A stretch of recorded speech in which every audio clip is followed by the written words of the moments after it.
So,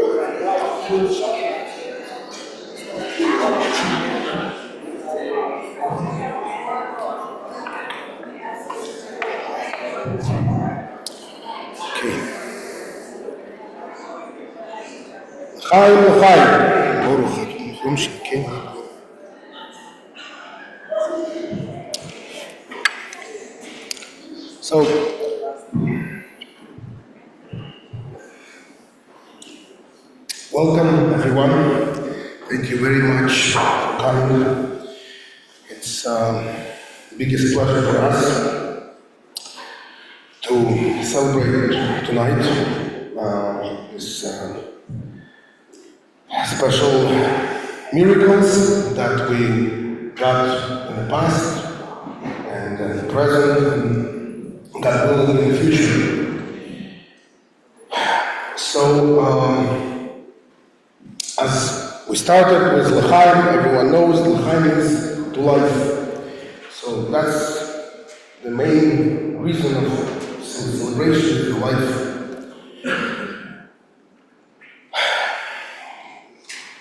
So, as you probably all know, I'm the father of our special child, Rosa Baila,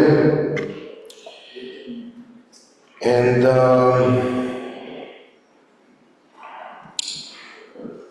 we have this gift from above, from the God, and we're very grateful and thankful for all the miracles that was till now and God will be. So I will introduce people. Mainly tonight I just taking this role, just kind of intermediate. So I want to start first by thanking Hashem, thanking the God, and I want to use special words that not just my words, that our sages put it. And just 1 second, allow me a second.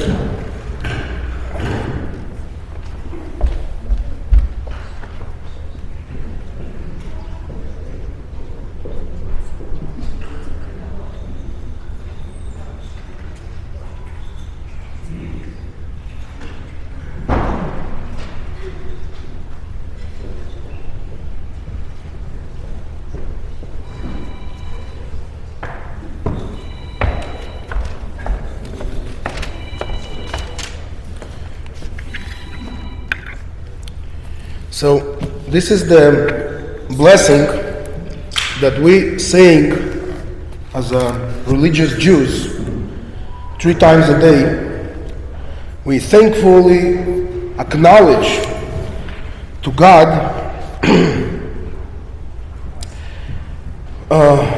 as it says, we give praise for you evening, morning and noon for our lives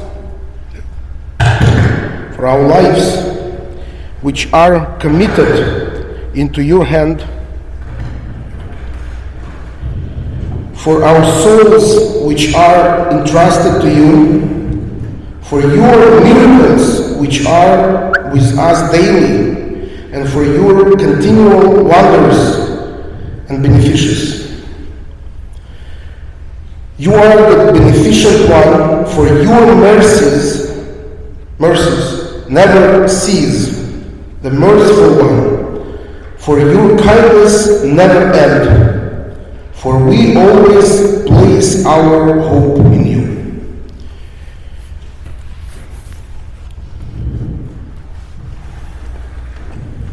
So,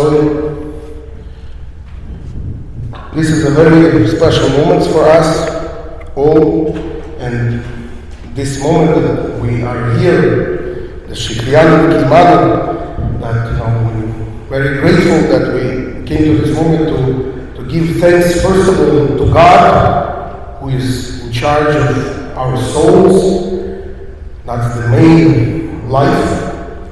And secondly, we're also very, very grateful to our doctors.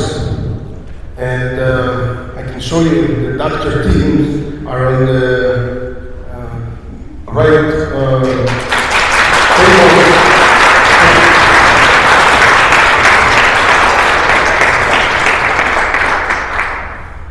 So I might apologize first of all for my English, not my first language, but that's what it is, you kind of stuck with it. But I want to think from deepest of our heart, and excuse me, I might be a little emotional tonight, to extremely dedicated medical teams. It's many teams. It's not mainly it was the cardiology, but there was many other teams as well that was very, very dedicated and did tremendous, exceptional work to save our child. So our key speaker tonight is Dr. Hershel, which is we are very, very honored for having her here. This is, I just want you to know, like we have our community, we have Jewish community of Pittsburgh, that I want you to know this is her, I spoke to her before, this is her first time, event coming to the Jewish Holy Temple Synagogue, and we are very, very honored because she's a really great doctor, and her husband, who was actually the surgeon, is one of the top surgeons in the United States and obviously in the world. And in general, the whole children's hospital, the cardiology, it's considered to be one of the best, and in the words of Dr. Maurice, is the best, as he told me. So we are very, very honored to be here. And I just want, tonight there's going to be a few people who speak. Dr. Maurice will speak. Unfortunately, I have the audacity to ask him a very kind of chutzpahdik request to do something very unusual and unique, to share something, inner experience of the doctor being in the hospital to the crowd. And the key speaker, as I said, will be Dr. Hershel. And I just want to give you a taste, a little bit. Again, we can talk for hours, no end. What kind of doctor is Dr. Hershel, her husband, Victor Hershel? There is many doctors, big doctors in the hospital, but when he comes, the doctors just could not talk. So you can appreciate what kind of doctor he is. So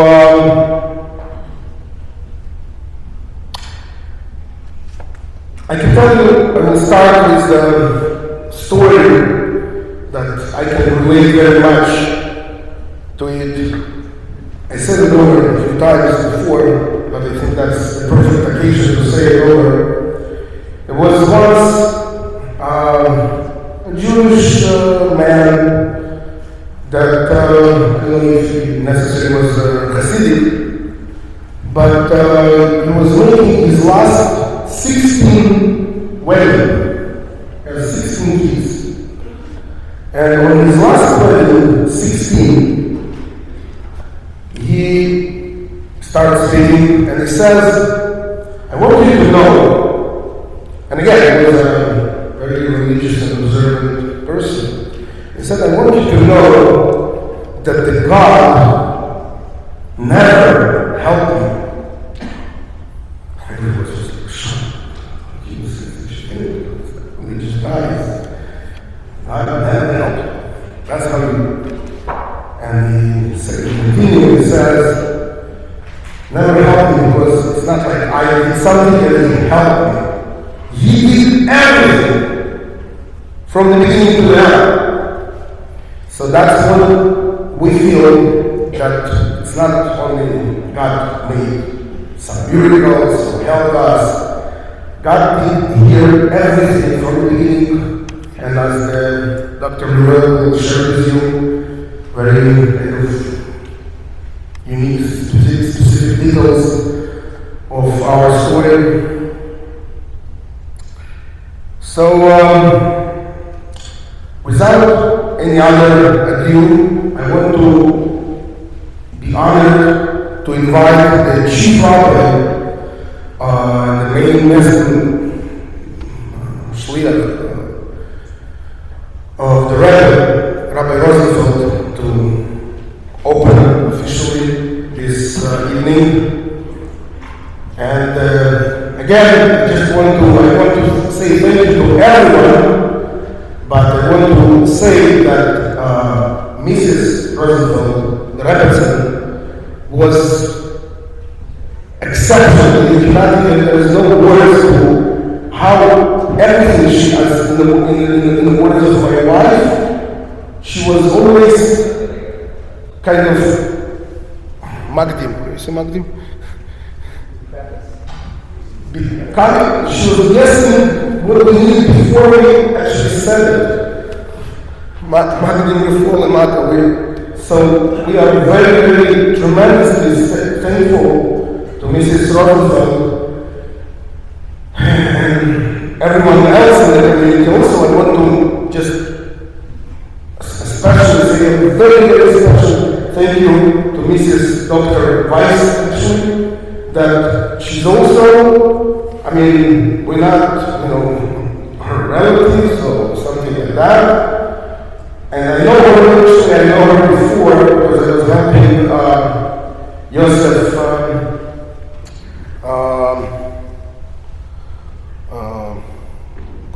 what's his name? No. Yosef. Goldberg? No. What's his last name? Grossman. Yes, Grossman. And I saw also the dedication of Mrs. Wife each and every week, no matter what. The same thing was with us. It's mind-blowing.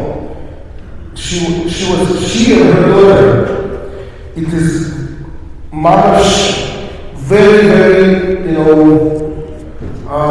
special for us that she almost 2 years, each and every chance, and if it was going away, to have a hospital or something like that, she made sure that she did us food, before. Unbelievable. So again, thank you very, very much, Ms. Weiss, and your daughter. I wanted your daughter to be here, but unfortunately she has her husband, and she is back in New York. But anyways, that I'm a little bit like to talk. So yeah, you are my hostage tonight. So please.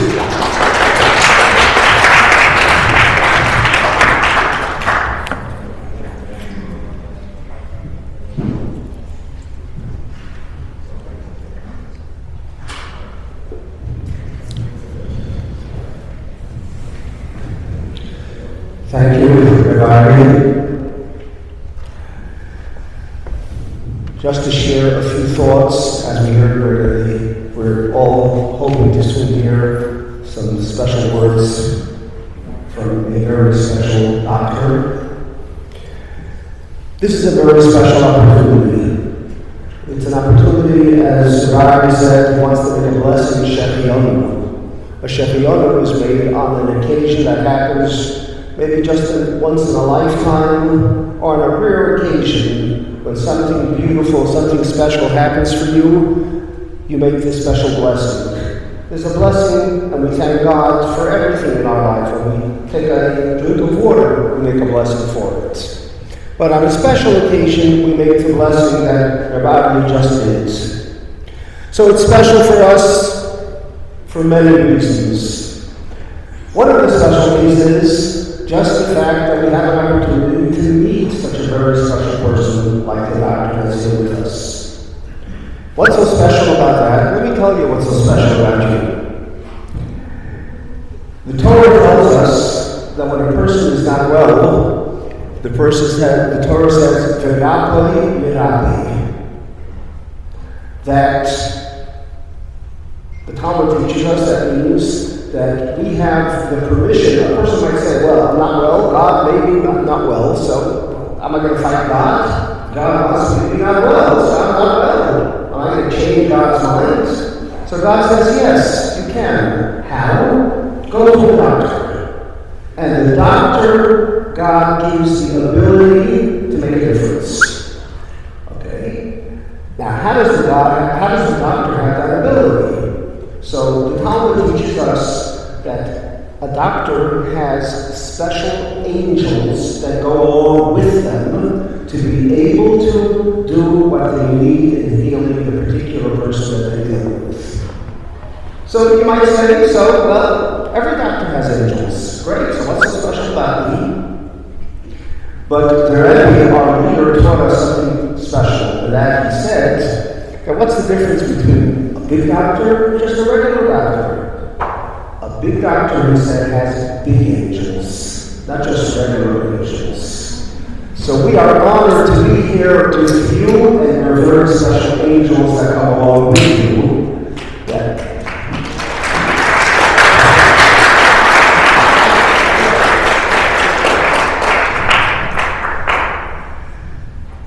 So thank you on behalf of our entire community, on behalf of all of the Jewish people, as I'm sure all of us know, that now with everything that's going on in Israel, it's not just affecting Israel, it's not just affecting the people of Israel, it's affecting the people all over the world. A Jew anywhere in the world, any person anywhere in the world is affected by one person in the world. So how much more so in our own community when somebody is cared for and helped in such a beautiful manner, we all care and we're all grateful and we're all thankful. But let me share with you why in this particular case you have the special ability to be so helpful and so healing in the way that you have been able to do and will hopefully continue to.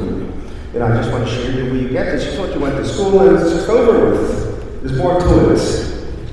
Not everything you do works as well for every patient, right? Different patients are affected differently for the same thing that you do. And I'm sure you wonder sometimes, why is this person affected in such a beautiful manner? This one not so well, and others. There's a difference. And yes, you have those big angels. You have them all the time. And the answer is that in the Jewish faith, there's a concept of bitachon, which means having faith in the healer. It's not just enough to go to a doctor and say, okay, now, doctor, this is your job, and I can't do any more about it. What happens is when a patient goes to a doctor, because God says go to the doctor, so then the patient or the parents of the patients have that special, what's referred to in Hebrew as bitachon. Bitachon means faith. And we're taught that the faith actually empowers the doctor to be able to do what the doctor needs to do. So if you come to a doctor and you say to yourself, doctor can't do anything anyway. I'll do what I have to do, go to the doctor, but the doctor's not going to be able to do anything. It's not going to work the way it needs to. But when we have the faith and we trust that God will help this doctor heal this person, it's that faith that enables it to happen. And now let me share with you a little story that, amongst many stories that we've just experienced throughout the war in Israel, there was a particular soldier who had just entered Gaza, and shortly after he entered Gaza, he found himself in a particular place where he was told he should be there and just have his gun and just keep on shooting at the enemy. So he went to his position and did exactly what he was told to do by his commander. And all of a sudden the commander comes over to him and says, "Tell me, are you religious?" He says, "Religious? I try to be a little bit religious, but I can't tell you I'm religious." So he said, "You have to come with me and I have to take you somewhere else." He said, "But I have a position that I was given." But, "Well, I'm telling you now, you have to go somewhere else."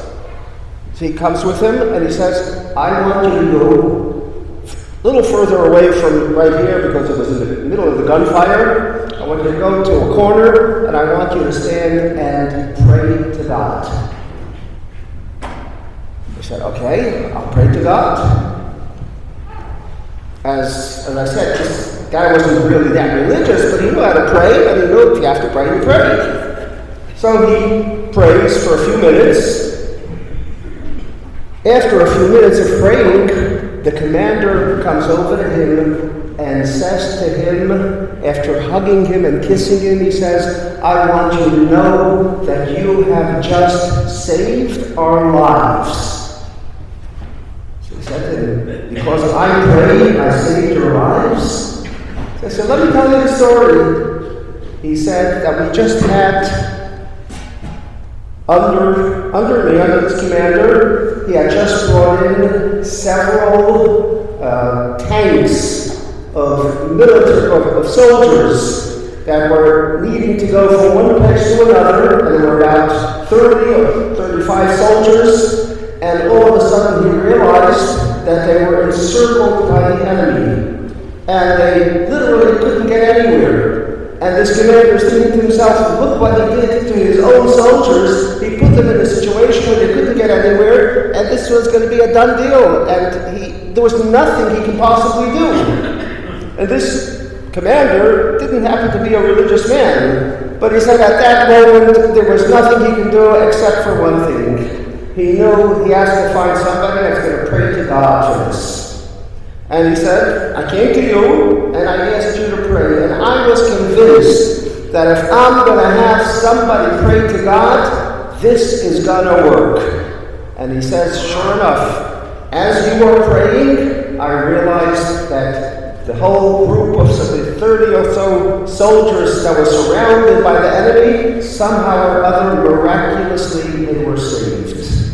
And the concept is, again, because of the faith, because of the bituchon, the faith that we have in God, and in this case, the messenger of God, the doctor that has those special angels going along with them, that enables us to be sure that whatever it is that we want Hashem, we want God to do for us, is going to happen. And certainly in this case, we want to be thankful and grateful to the doctor, to the doctors, and grateful to our beautiful community, grateful to Ari and his wife who have awakened within our community that sense of prayer, that sense of unity, and helping out one another. And it's when we unite together to help out one another, God sends us all of His blessings, and we should all hope for very soon to see the greatest blessing of all, the coming of Mashiach Tzidkenu. And thank you again, Doctor. Thank you very much. So before I call Dr. Maurice to share with us, with the community, the insights of the hospital, I want to take his job, as I told him I will do, that So many of you like when they say the stories from the memoirs of the previous Rebbe, and I will share with you the story that I believe is very applicable to tonight's occasion. So the main hero of the book, Rebbe, the father of the Rebbe, when he came to the house of the local barber, and Dr. Morris may fix me if I do some mistakes. And there was an encounter, and you have to understand this local barber, he was like a king of those times. And they didn't know anything about Judaism, about the Torah, and they asked him to share some insights from the Torah. And he, we're saying by divine providence, he decided to share with them the teaching of our sages, which is, I think, mostly kind of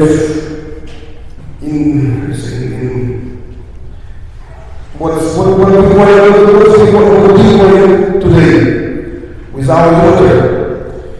He brought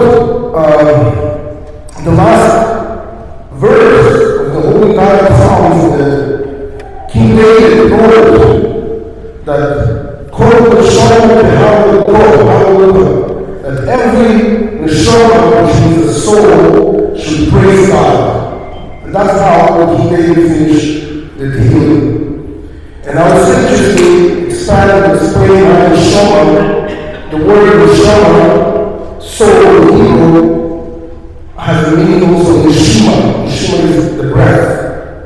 So our sage says that I'll call neshima with neshima, that on each and every breath we should praise and be thankful for Hashem. And this word, this government, was very impressed with this wisdom. And what happened next, I will share with you next time. But I just wanted to bring that point that in our case, we literally was, fighting for every breath, literally. So, I'll call it Shema, we are grateful to Hashem. So, please, Dr. Morris.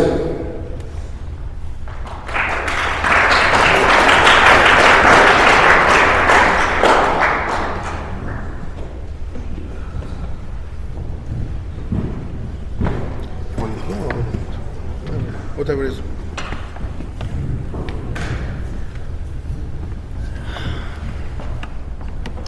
So Rabbi Pressman asked me to try to share over what it is like being in the hospital with the ill child.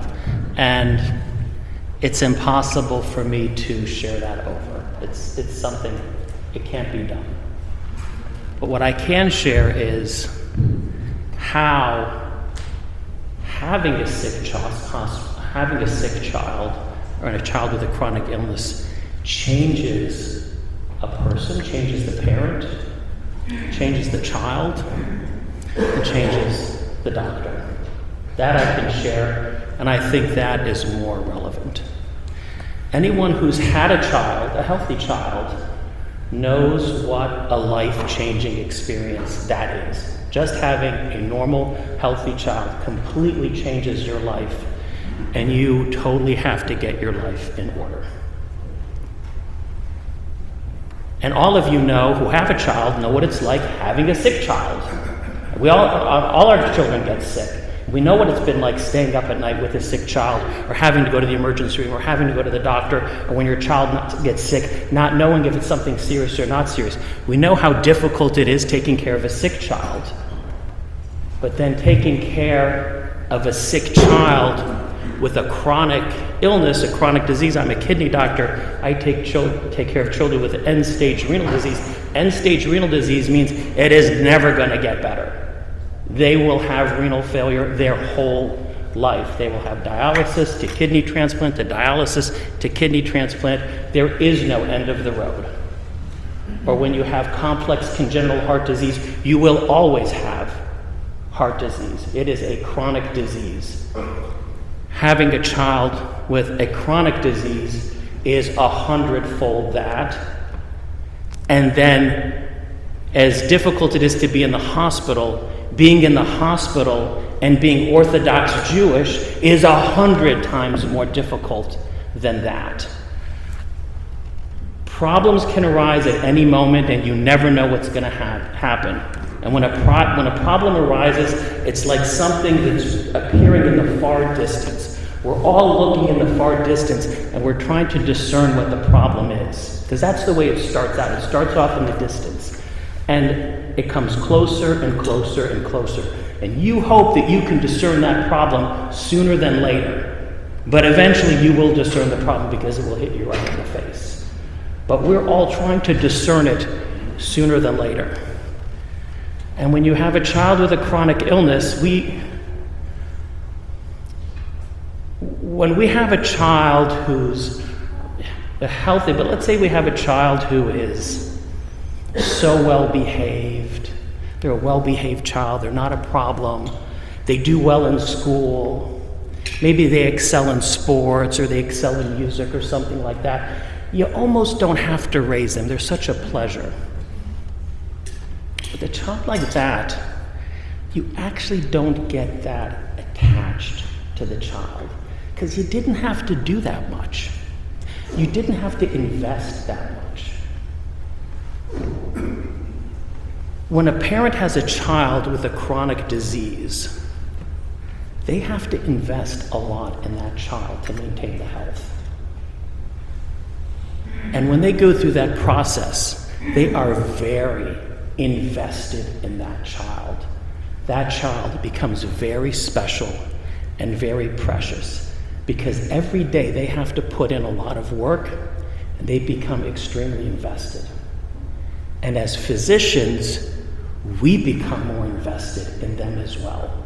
Versus a child, it was nothing, we just did one little thing and they got better.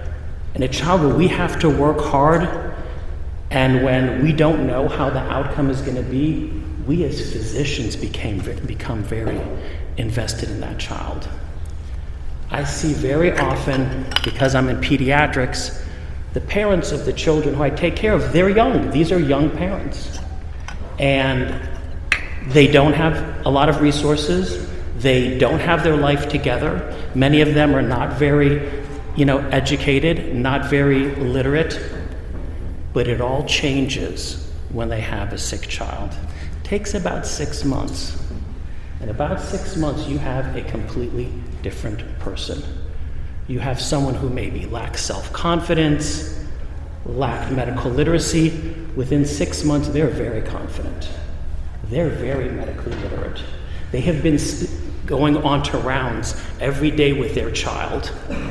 And they're a different person. They get their life together, and they're a different person. They're very appreciative of life and health, and they look at the world in a different place. I've had many patients, I've had many parents and patients who have gone on to become nurses, or doctors. It is a life-transforming experience.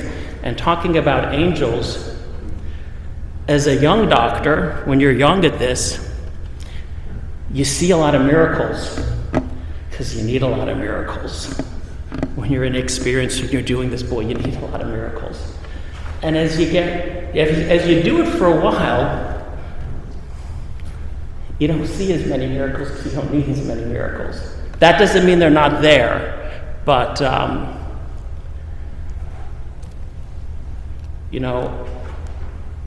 know with the Pressmans, I've seen the Pressmans in the hospital.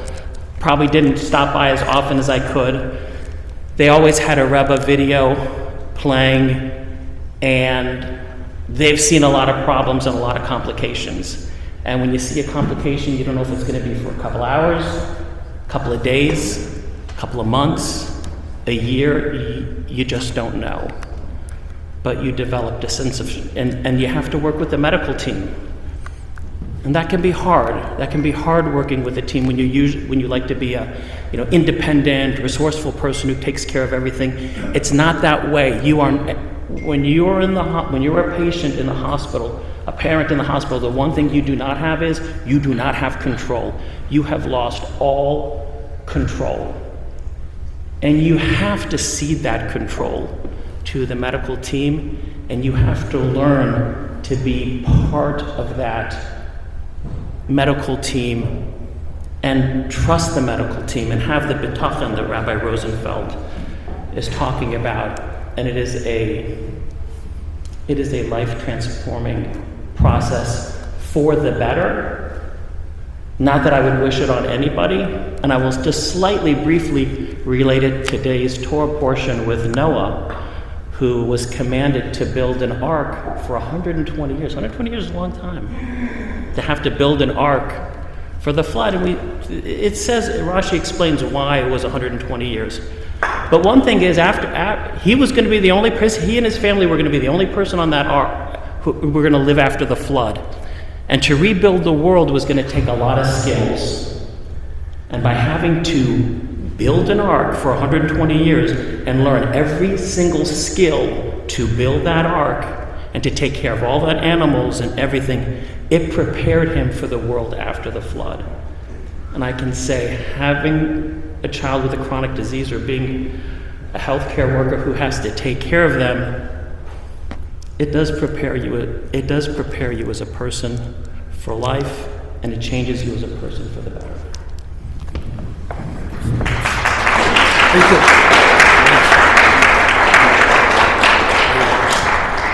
Thank you very much, Dr. Maurice. No one could say better. And he actually pointed out a very, very important point, how the investment of the parents of like a very, very complicated chronic disease. So many people ask us, how can we? Obviously, it's kind of like a silly question. How can we, deal with it? So. It's a very simple answer. It's actually in today's title that it says that a person a believer, that's the point that Rabbi Rosenfeld started, Emunah. When a person has Emunah, he never get angry, he never get upset, because he knows that everything that happens, will happen. By the end of the day, everything literally is from God. We understand it, do not understand it, but this is from God. So as the Alter explained, the word Emunah comes from the word Amen, Emun, training. So it's not just enough to have this Emunah in theory, but we need to train, put it, as the Rebbe brings it to the Das, bring it every day, remind ourselves, this Emunah, that everything is from God, this is the will of God. And as the Alter said, the famous story to Lizchus, when he had a lot of troubles, he said, don't come in complaints to God what God needs to do for you, ask what you need to do for God. So, I want to invite a very special person, which is Kristen Thompson from Supportive Care. And she's the person who was listening to my wife complaining every single day, rain or shine. And she gave her, just like sometimes you just need daily support that I unfortunately cannot, provide her. So she's the person very, very thankful for her, and that she really also to say a few words. That's also an honor for us. Thank you very much, Christian. And we hope you're going to find soon your second part. We wish. Okay, please come. You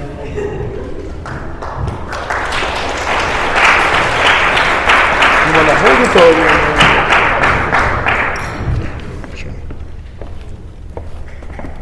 I'm bringing my phone because I warned you I'm not good at public speaking, but I'm here. I'm going to do this for you.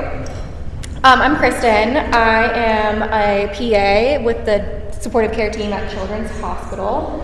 If you guys don't know what that means, really my job it varies with different families. With Rosa, one of my jobs was making sure that she was comfortable and making sure that all of her symptoms were managed. A lot of it was communication too. With Rosa, there's a lot of different teams seeing her and a lot of different family members or medical team members or nurses that are coming in and out of her room. So I just want to make sure that everyone's on the same page, or if we have issues, I'll try to handle them. My other part of my job is helping to make sure that decisions are made, and you made that part really easy, so I didn't have to do much there. But my main job really with Rosa and her family is just supporting you guys, and it was just such an honor to do that. I've been with Rosa really from day one, I think, for all of her surgeries, all of her procedures, and it was just such an honor to get to know you, to get to know Rosa and her entire family, so really thank you so much. And I think all the medical teams, it's just been such an honor to get to know you guys. You guys have gone above and beyond and really advocated for Rosa, and I think that's why she's done so well. But Rosa is such a strong little girl, and I'm just so lucky to be able to be here. Thank you for inviting us to your community. I think this is such a special event, and I'm really happy to be here, so thank you.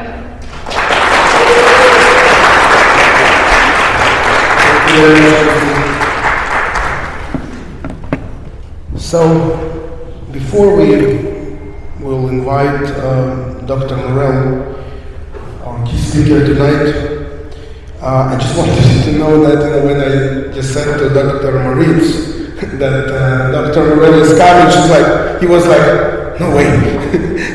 And Dr. Moritz, is one of our community, and he really knows what, for her to come, so we are very, very honored.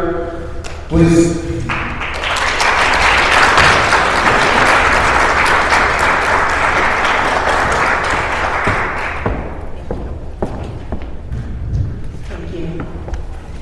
Thank you for such a warm welcoming. This is amazing. Dr. Moritz is the best nephrologist in Children's Hospital.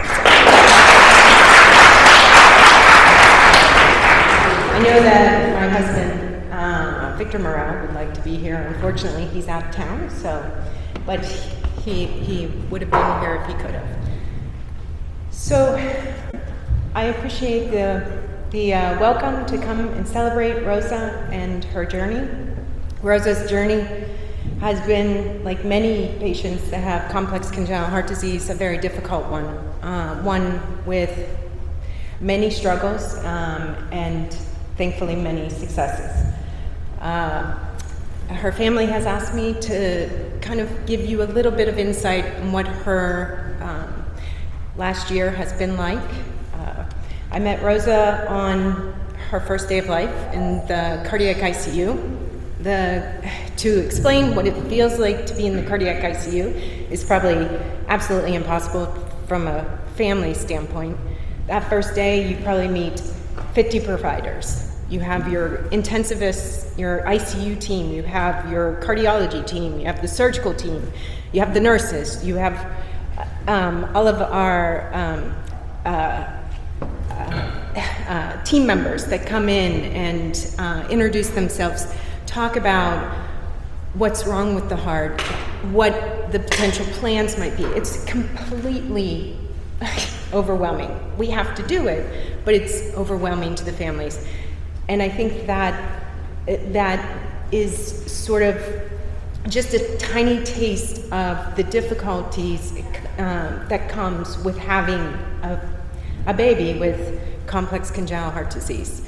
You don't get to enjoy those first moments of life. You don't have those quiet moments as a family that bond you and truly,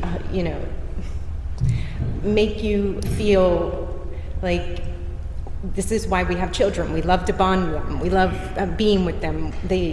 We want to protect them. And all of that is taken away when you're rushed to the cardiac ICU. So because of the complexity of Rosa's heart disease, she had to undergo surgery pretty early in life. Usually the type of surgery that we do for Rosa is within the first few days to first week of life. We gave Rosa a little tube that provided her lungs with blood. That little tube is all she had to survive for several months. When she was discharged from the hospital the first time, she had to come to clinic every week to see us, to see me. And it's so much work. We are constantly asking families about for example, what Rosa's oxygen levels are, what her breathing looks like, how much is she tolerating from a feeding standpoint. And feeding, as much as it becomes interconnected with the heart. The more complex heart disease you have, the more difficulty feeding is. And so we really try to work with our families, but they have so much work that they have to do. Then we had a plan for the second surgery. Rosa didn't agree with our plan at all. So we brought Rosa back into the hospital. We did our second surgery. The type of heart disease that Rosa had, we classified patients into using all 4 chambers of their heart or just 2 chambers of the heart. The complexity of her intracardiac disease made us lean towards the pathway that you only use 2 chambers of your heart. And so we brought her in, and the second surgery starts to separate out the blood flow from the pink blood from the blue blood. But Rosa did not do well with the second surgery, so we had to go backwards and go back to that little that little tube that she had in the beginning. From there, her course got very difficult. She started to develop things that make it very hard to progress in that pathway. She developed pulmonary hypertension and pulmonary vein stenosis, so we had to undergo multiple cardiac catheterizations. All of this is incredibly stressful in the family, and the conversations that we have are not promising ones. They're often difficult ones to have with the family because we're for instance, Olga and I had a conversation at bedside one time that I was very concerned that Rosa had no options, that she was no longer a surgical candidate because of these disease processes that were occurring, and that we had kind of came to a point that there was nothing else to do. So we decided to be incredibly aggressive, treat her as much as we possibly can with medications that have lots of potential side effects. And Rosa responded, and Rosa started to do well. And repeat interventions during the catheterizations made her a better candidate, and potentially, and we started talking more and more, and we decided we were going to try to make her a patient where we use all 4 chambers. So we had a very difficult conversation because of how sick she had been, that we may try this surgery and she may die. She may not respond the way that we wanted to. Olga said, it's in God's hands. She was right, because Rosa did well. Rosa, thank you.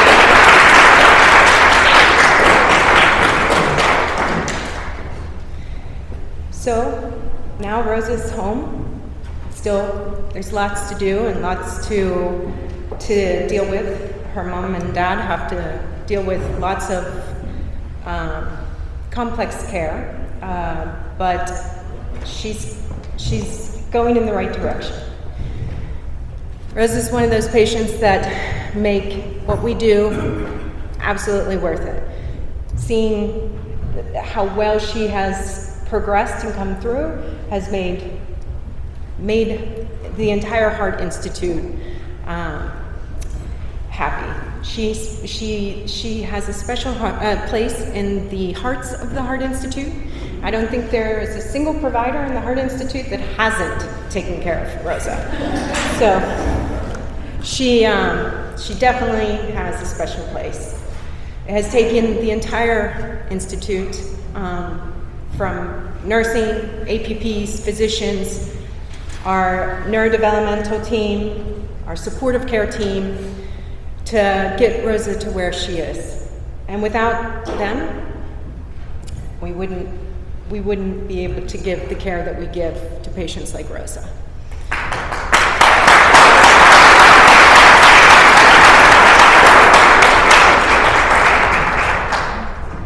In addition to that, her family gave her so much strength, unwavering strength and support. Her mom was at bedside each and every day, giving her all the love that she needed to not just survive, but thrive in her hospitalization.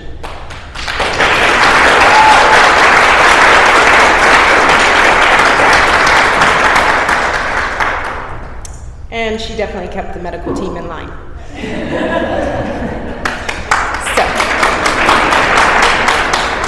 It's been an absolute pleasure to take care of Rosa, pleasure to meet her family and community. Thank you for welcoming us tonight and letting us be a part of this.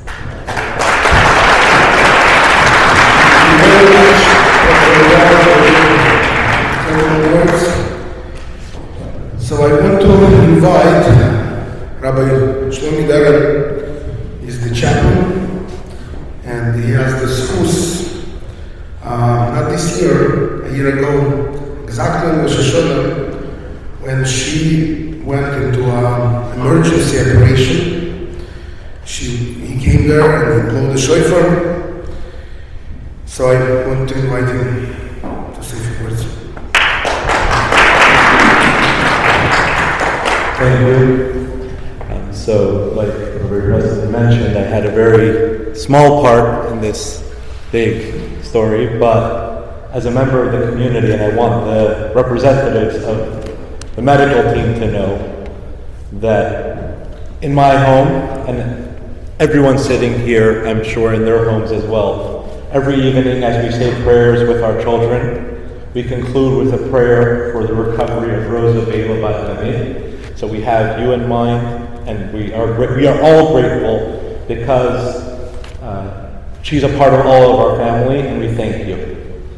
I also want to thank you because in that small glimpse I had into the care you were providing, I had a unique opportunity that people on this side, people from the community will appreciate perhaps more. On Rosh Hashanah and on Jewish holidays, we don't engage with electronics, as you certainly know. And for us, hearing the words of our teacher, the Rebbe, is an inspiring opportunity in every moment, but certainly on the most holy of days, on Rosh Hashanah. But we can't turn on a tape or a video. But on that Rosh Hashanah, as I walked to the Children's Hospital and walked into the room with the shofar and saw the video of the Rebbe playing, I had that special opportunity. And I also, so thank you for that. And I also was in awe. Dr. Moritz mentioned, trusting and letting go to the medical team. But I was in awe and inspired by the way that the medical team respected, and I saw clearly there was a lot going on when I walked into that room. But everything stopped. This was something that was important. Everything stopped. I was able to blow the shofar for Rosa. Everyone stood in respect. So thank you for the understanding, the love, the kindness, the compassion that you've shown And as much as all of the medical skills that you've learned brought this healing, I believe with complete faith that it was that love that you showed to her, to Rosa, that you showed to Rosa and her family that brought the healing that we're celebrating here tonight. So thank you, and may you continue to work with these angels that Rabbi Rosenfeld mentioned, stand on your shoulders, be God's messengers in this world to bring healing, to bring this joy to so many other families. Thank you.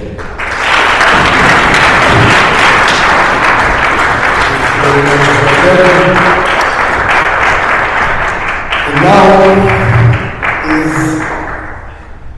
time to her mother to say, who's it for? Okay. The sister first, the oldest sister. Okay, the oldest sister. I want to say a few words. We are also very, very thankful to our oldest daughter. She was very, very helpful for us. As I mentioned before, to the doctors, was very grateful that she was last year she was with us. Now she continued to New York, and we wish her all the best. Hi everyone, thank you so much for coming. I only decided to speak like an hour ago, so I don't have anything that's like on a nice paper or all lined up, but I did just want to share a really amazing experience that happened to me. So just to prefix, Rosa was born while I was doing my year abroad in Israel, seminary, so I was not home when she was born. I think I made up for it by being home last year with my family while we were going through a very unique experience of having Rosa in and out of the hospital and having Rosa in the hospital over Shabbos and Yom Tov, which, as some of the previous speakers mentioned, is a time where we don't use electronics and we don't get the updates. As the medical team knows, my mom would be in the hospital every single day and also call and say, "Hi, I'm Rosa's mom. Her number is blah, blah, blah. And if you speak to her nurse and you get an update, and you would know exactly who she's talking to every day when she would call." And that is something that you cannot do on Shabbos and Yom Tov. We have had a number of times, particularly last Rosh Hashanah, where it was very scary, where Rosa was not necessarily in a good place and the medical team called us, which means it was very serious that they know not to bother us when we can't answer the phone.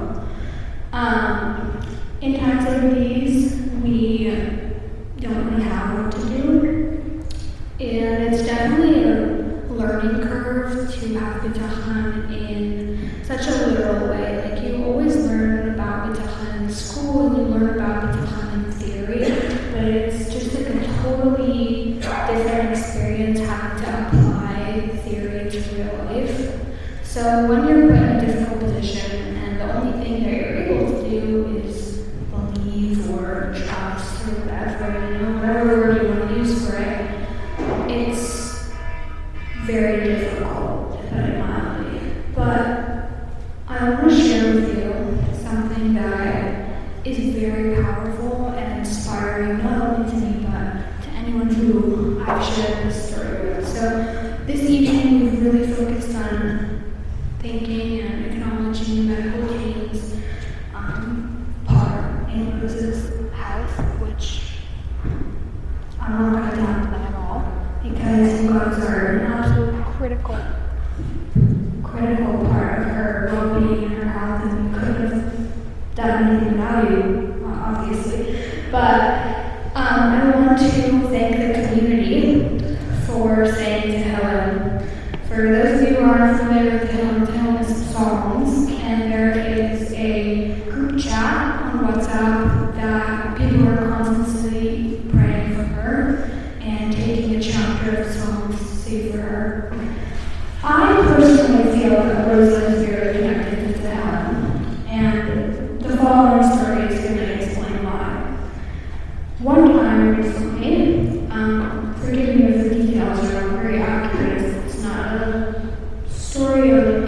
about often in the sense that it was a negative time as we got a call on Shabbos or Yamit or a time that we could not use technology, saying that Rosa's oxygen levels had gone incredibly low and that it was not looking good. And, we would be getting a call with either good news or very, very bad news.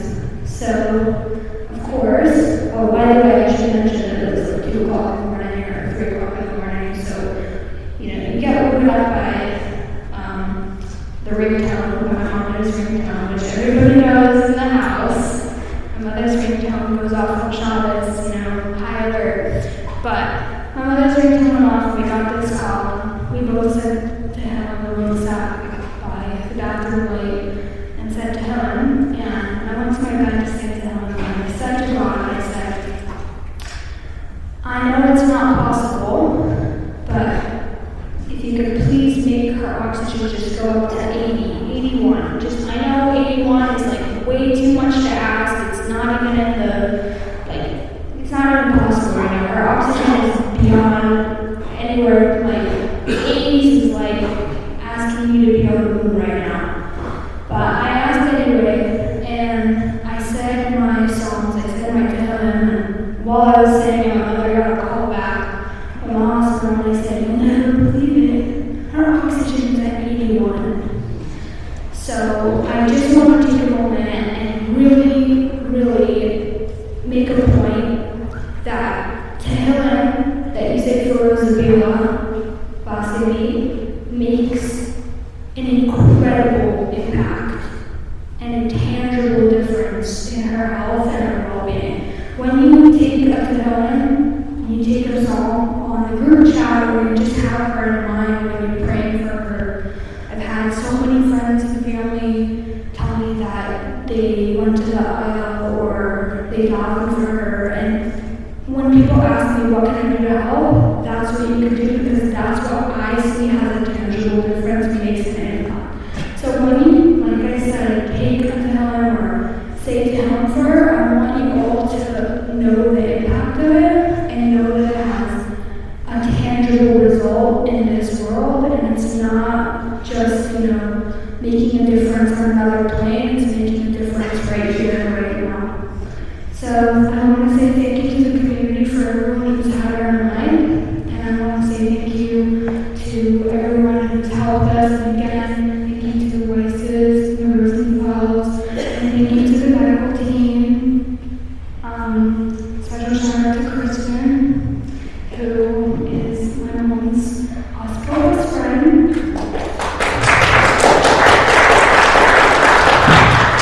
And Dr. Morel, of course, and everyone who was out of the table and everyone who couldn't make it today.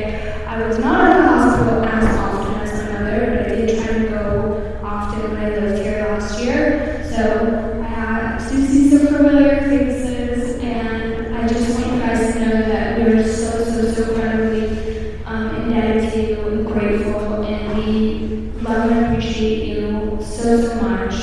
And to the rest of the community, we are the same, indebted and grateful to you. We hope that you get to enjoy Rosa's health and well-being and smiles as much as we do.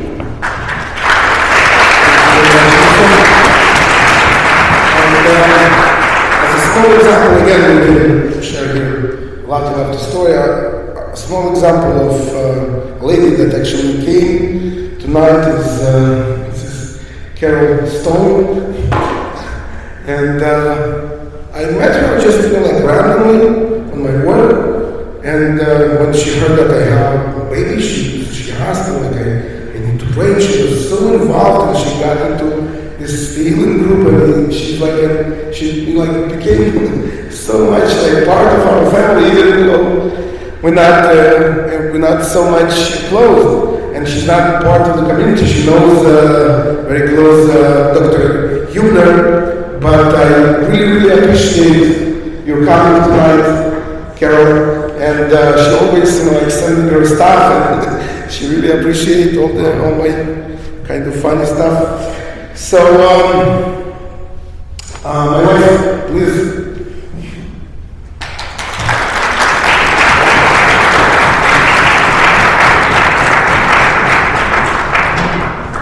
And please, don't keep it short.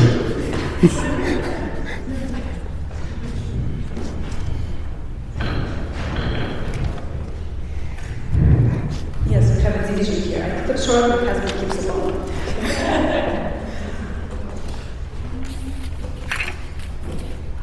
Right. Well, thank you so much for coming. It's an incredibly emotional night for us. I don't think I have spoken about Rosa Baila, in public ever. So it's very, it's not hard, just very, very emotional. Because I speak about her to myself all the time, so it shouldn't be that difficult to speak to other people, right?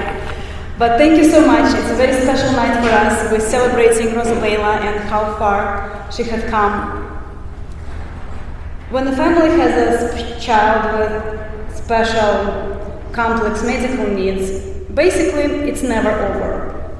It's never other side, it's never fully resolved, it's never in the clear. For example, just this Friday we spent many hours in the emergency room, came that close to getting admitted, and I'm like, well, it would be ironic if we have this event and Rosa Baila is in the hospital, but thanks God we came home.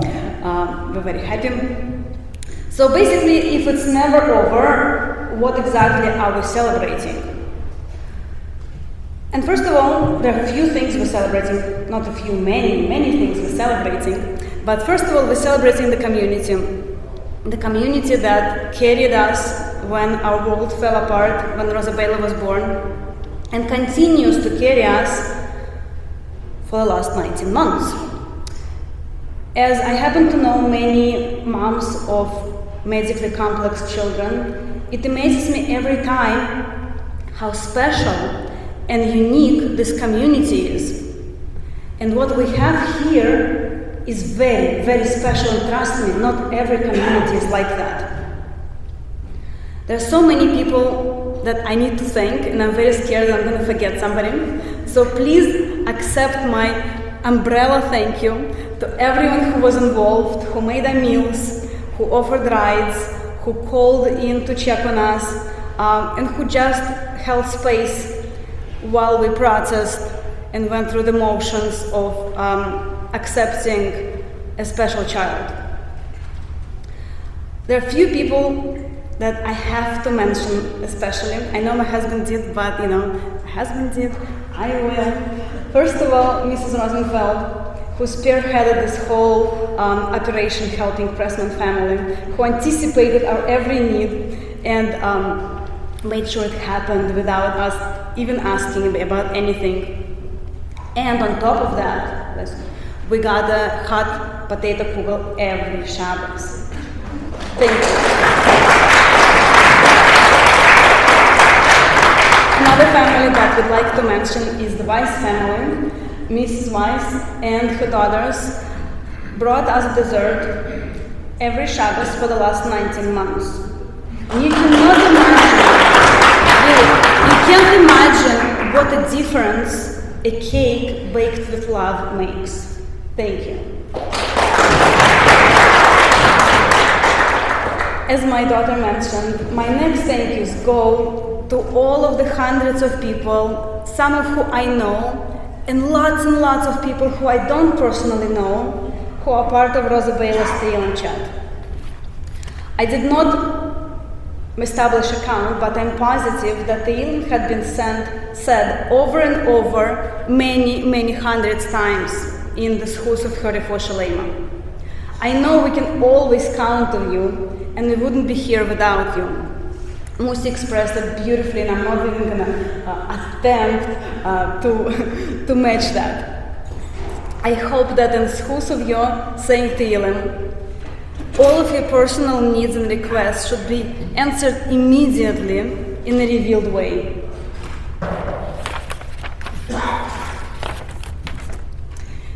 Not last, and not least, my thanks to Rosa Baila's medical team. I'm honored.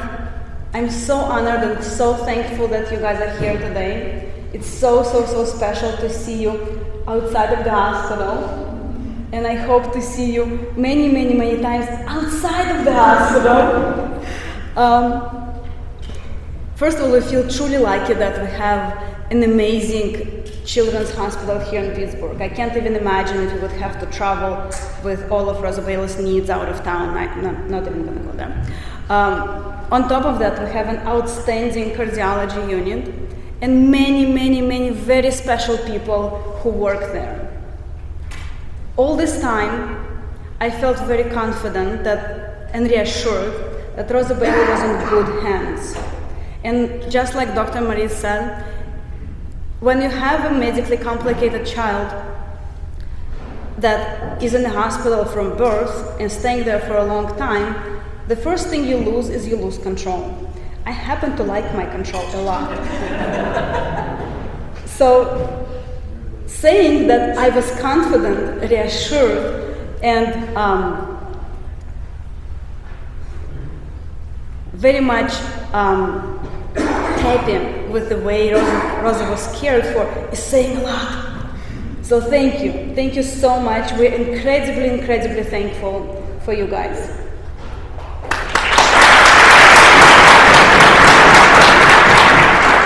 On a more personal note, I wanted to share a little bit what it's like to give birth to your 10th child when you feel like you are more or less an experienced parent. You have been there, you have done that, you know how it rolls, only to find out shortly after the birth that it will be a road less traveled, or rather it would be a wild ride on a crazy roller coaster.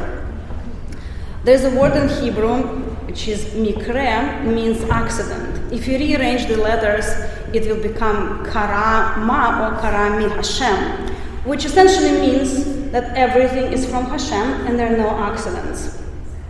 I have to remind myself about that concept often, especially when the going gets tough. We did not choose this road, but Hashem chose us to be Rosa Baila's parents. And when the Rebbe spoke about special children, he said many times that these kids have very special neshamas, and they do not need all of their physical faculties to achieve their purpose in life. And they come into this world already perfect. And it is us who need these children to achieve our goals.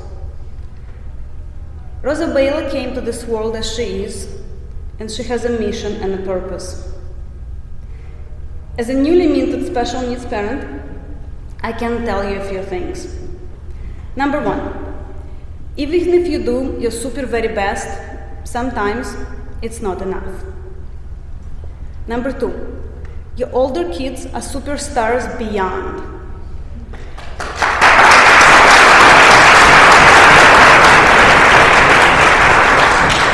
There's not much you can do about it, just carry on with grace. Mrs. Itkin, where are you? Number four, if you know to ask for it, you deserve it. And my speech is already longer than I want it to be. And I'm sure there's a dessert waiting. But here we are today celebrating not only Rosa Baila, who overcame tremendous odds, came to the point of no return more than once, spent 3/4 of her life in a hospital and so on.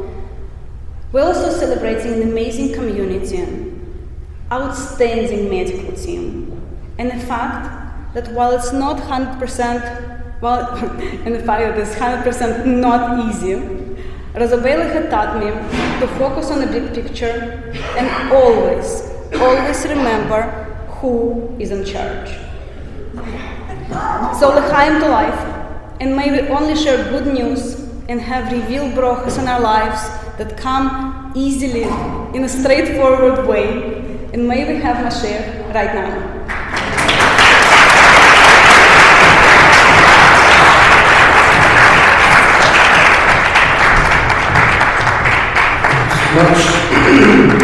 Just want to also just share a little detail, a very small detail, but it shows a lot. That that tonight's evening was completely arranged by Mrs. Hoda'a orchestra, and yes, and Mrs. Davidson,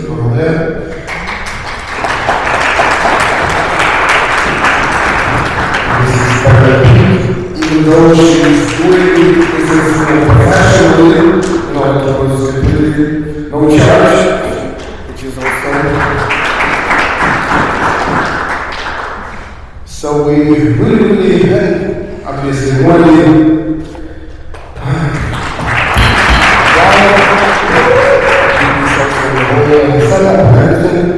And the food is by Judah. So again, I we all our family, grateful to everyone, and I just want to share with you another little episode that my wife told me that she was reading it. I said it before. Some people that some person he was a very big writer, not like the brother of Dr. Grudenson, but also kind of bestseller. So he wrote a very interesting poem, which is again applied to us today. He said, "What is a success? What's the definition of a success?" What's the simple definition? The simple definition of success is how many people he was able to touch, to change their lives. And I think everyone agreed that our daughter, Rosa Baila, she is a success. Because she was able to touch so many people, like only our peer group, it's like hundreds of people all around the world. And and everyone, not only the Jewish community, a lot of people was touched and was really, and again, I mainly also very thankful and grateful to my wife that she's the one that, so big round of applause.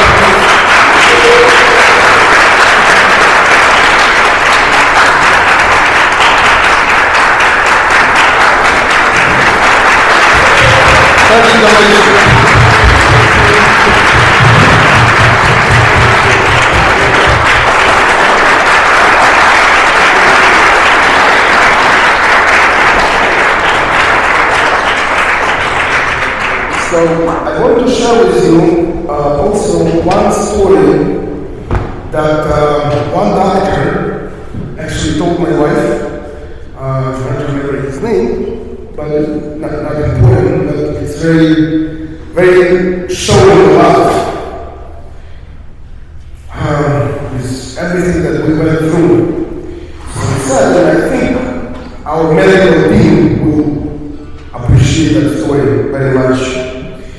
So, and again, he didn't say it like us, it just was, it just was not, it was like a regular talk.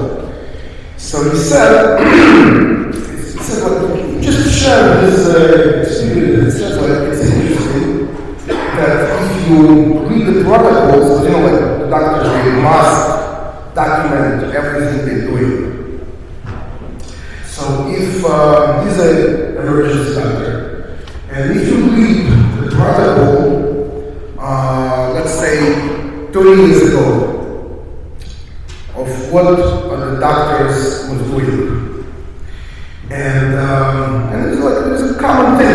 Not talking about special things. So a patient comes with, let's say, a very mild problem, and they treat them in the way as the way that it was 30 years ago. Obviously not so advanced like today, but that's what they have. And they treat them that way. And somehow, this patient not making it. Even though he has a very little problem, and they did the best for him, and it didn't work. He didn't make it. On the other hand, another patient comes with a very serious, small, severe medical, there's like no way, no chance for him. And the doctor said, what should we do? We must do something, right? The doctor's not not just living here to die. And then, miraculously, this guy, he made it. He survived. And he comes out of the hospital. And so how? There's no any explanation for that. On the other hand, he said, if you're looking on the protocols, the way, the treatment, how they deal with the problems, and the protocols today, what you should do today, the way that they did it 2 years ago was terrible. And you think that if you're doing it today, you're going to be sued, you're going to be in jail. And even though they did that, and it worked. And it worked. On the other hand, you see, even today, there are so much advanced things that you do it, and it's not working. So you actually see that when it's mentioned with your eyes, you witnesses that it's not about you. It's really everything about God. Everything. You do your part, as Rabbi Rosa said, was the Torah gave you the ability, gave you the power, empower you, that you are the channel, you are the conduit, that through you will be the healing. But not always. You can do your best, but it's not up to you. So, I will mention another anecdote with you. That's probably the last one. So, that's a nurse. This is not a doctor, just a nurse, a regular nurse in ICU. She told my wife and me, we always have this question because in ICU it's an intense caring unit. It's very intense.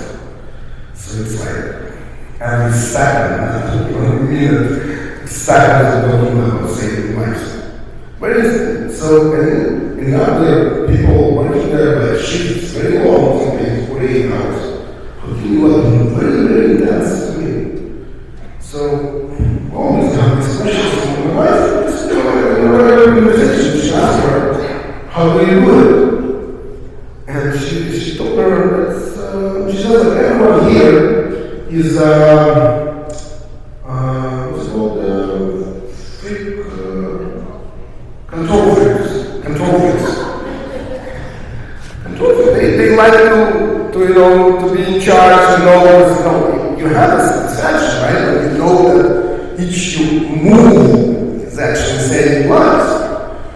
So everyone here is a control freak. That's the people who come here to work is a control freak. But she said, and this is the key point, she says after a few months you realize that you're not in control at all.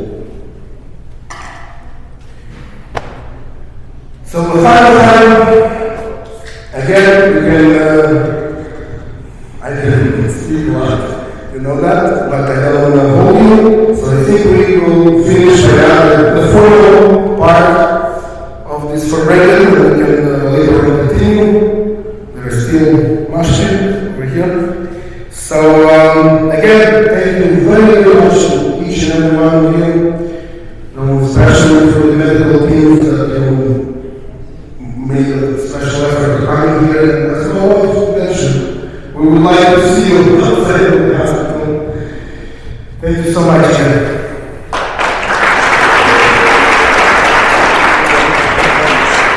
Yes, so remind everyone to see Coca-Cola, to pledge, if you want, there's a resume we can do. So I'm going to see you plan to go.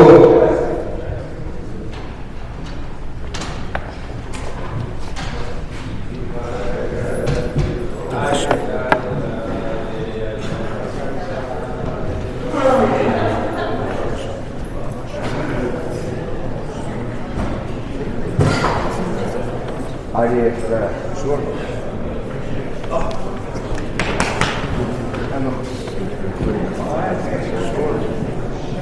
I wish I not, but as the Frierdiker Rebbe said, he would not take it, but after the hour.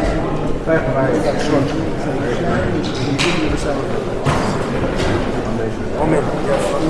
Happy Sunday. Sorry I'm late. Yes. Thank you for coming, no matter when,